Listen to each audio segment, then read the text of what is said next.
আসসালামু আলাইকুম, কেমন আছেন সবাই? আমি একটা কাঠগোলাপ এনেছিলাম। গাছটি আনার পর থেকে এই প্রথম গাছের মধ্যে আমি কলি দেখলাম। হয়তো কিছুদিনের মধ্যে এটা ফুটবেও। কী রঙের কাঠগোলাপ আমি কিন্তু এখনও জানি না। একটা হলুদ গোলাপও আছে, যেটার মধ্যে একটা কলি এসেছে। হয়তো এটাও কিছুদিনের মধ্যে ফুটবে। তাছাড়া অনেক পুরানো, প্রায় 1 বছরেরও বেশি পুরনো এই স্নেক প্লান্টটি। তারপরে একটা লাল গোলাপ আছে। এই লাল গোলাপটির মধ্যেও একটা কলি ফুটবে, হয়তো দেখা যাচ্ছে সামান্য পরিমাণ।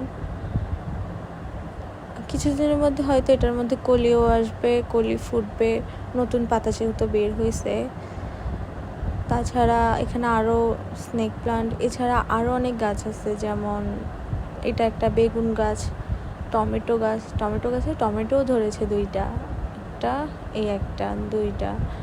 তারপর এগুলো আপু কি শাক লাগাইছে আমি জানি না। এটা আরেকটা টমেটো গাছ।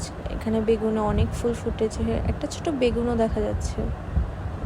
ও, বেগুন মাশাআল্লাহ অনেক ফুল ফুটেছে, কয়েকদিনের মধ্যে ধরবেও।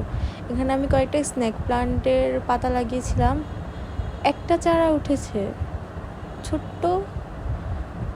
এখানে ধনা পাতা আছে। এটা একটা টাইম ফুল গাছ, এটা আমি লাগাইনি, কে লাগিয়েছে জানি না। এখানে মেহেন্দি গাছ আছে একটা, তারপরে আরেকটা বেগুন গাছ। তারপরে এই লেবু গাছটা অনেক দিন হয়েছে আনা, কিন্তু প্রচুর পাতা, কিন্তু কখনো লেবু হয় না।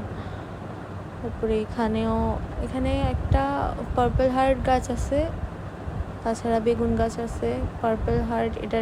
এই পাতার কালারটা আমার কাছে ব্যক্তিগতভাবে অনেক ভালো লাগে। এটা একটা মরিচ গাছ, যেটা শুকিয়ে গেছে। এই হলো আমার ছাদ বাগান। প্রচুর গাছ ছিল, কিন্তু নষ্ট হয়ে গেছে সব।